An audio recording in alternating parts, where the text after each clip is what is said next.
In fact, interestingly, as the story goes, the first Mughal emperor Babur actually brought this fruit with him from his hometown Farhana in Afghanistan.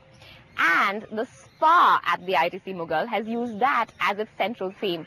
And it's a whole different experience altogether.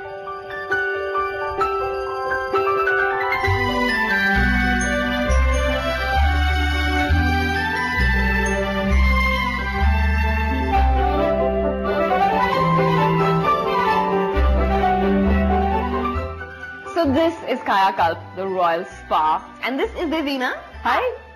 She is the Chief Corporate Trainer for ITC Spas. And she is walking me through my pomegranate experience. Tell me why, how? Well, the ITC Mughal is from, the name's taken from the Mughal emperor times. Yes. So royalty. And we've taken the snapshots of all the Taj Mahal, Red Fort, everything, and all the designs entwined into the spa itself. So which better way, to incorporate the pomegranate fruit because of the rich ruby red colour. Yeah. So it just screams luxury, the red colour itself, So, and also the pomegranate fruit itself is very rich in antioxidants. So we can entwine it into our spa menu. And we have a fantastic spa interior and a spa treatment. We're going to get to that treatment, but you can see the ruby red, scarlet, rich colour everywhere. It's on the ceiling, it's on the walls, it's on the cushions, it's even at your feet. And it does give it a nice feel.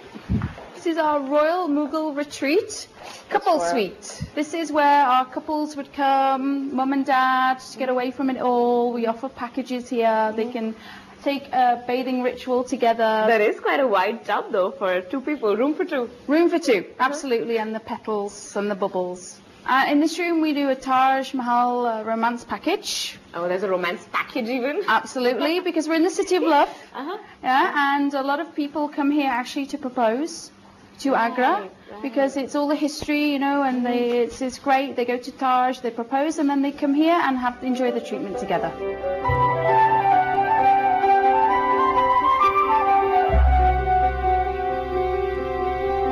I think that the pièce de résistance of this spa is their royal hammam for an indulgence with Mughal panache. Though times have changed and they do have a few stipulations, one of which being that they don't allow children under 16. But they more than make up for it with a host of activities that entire families can enjoy outdoors.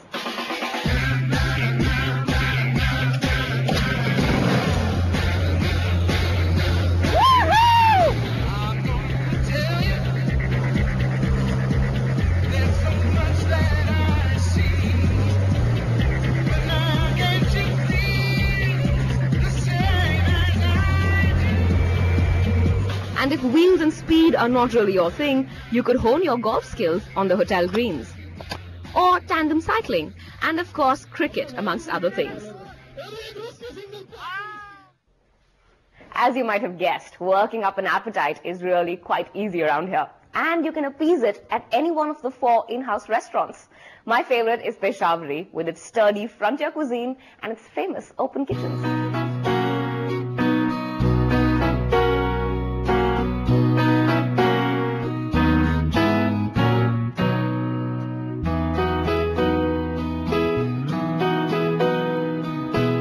You can taste the desi ghee in every bite. Scrumptious food. I think one of the things that works best for this hotel as a family destination is that it's so interactive, it's hands-on. There's always something to do or someone to talk to or something to see. And it does help that the quantities of food served are enough to feed an army. But it's not the #1 family hotel in the country. That is after the break. The Old Harbour Hotel in Cochin is the only one to figure in the top 5 on TripAdvisor's list of India's best hotels in 3 different categories. You've seen it once before, briefly, on the bargain episode. And today, we're paying it a more leisurely visit as India's #1 family hotel.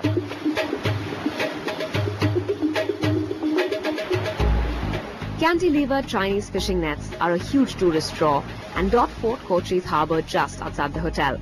Fresh catch is bought in and sold here daily, enlivening the coast and ensuring plenty of visitors.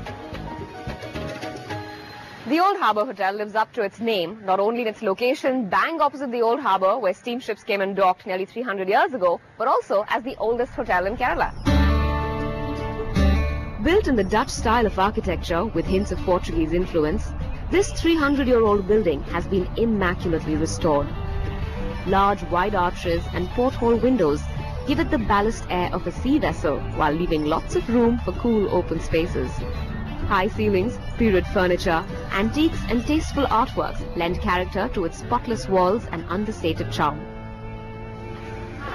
Edgar Pinto chanced upon this charming old building in 2002 and gave up a job in the Gulf to acquire and then restore it before opening it to guests. An avid art collector, the antiques scattered about the hotel are hand-picked by him, and the entire building wears the stamp of his artistic temperament. Wow, this is so lovely. Yeah, this is one of our favorite rooms in the house. That's a really interesting canopy you have on the bed. I haven't seen one like that before. We restored an old Portuguese bed. The highlight, I think, personally, is this large wooden floor. We have been here like for ages, I think, when the building was made. Oh, so they're about 300 years old? Absolutely. I'm walking on 300-year-old wood. You're walking on history. Excellent. If only they could speak. I'm kind of glad they can't. And I noticed that you don't have televisions anywhere in any of your rooms. Is that deliberate? Yes, yes. We believe that, if you come to a place like this, it's for a special moment or a special time with the people you're with. And in fact, we have had women coming to us when checking out and saying, thank you, I had the full attention of my man. So, I'm sure that's something that they're grateful for. Yeah, so there's at least something good about not having the TV for once. Yeah. Oh, so men be warned, no sports channels, you'll have to look at your wife.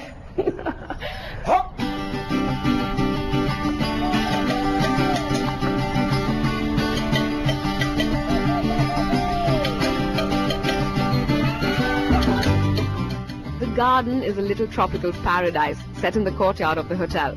A sun-dappled infinity pool sits under the shade of a rain tree. Winding stone pathways twist across the lush green lawns, and an old Portuguese-style stone bench circles a mango tree, offering tempting invitations to spend an afternoon under its shade.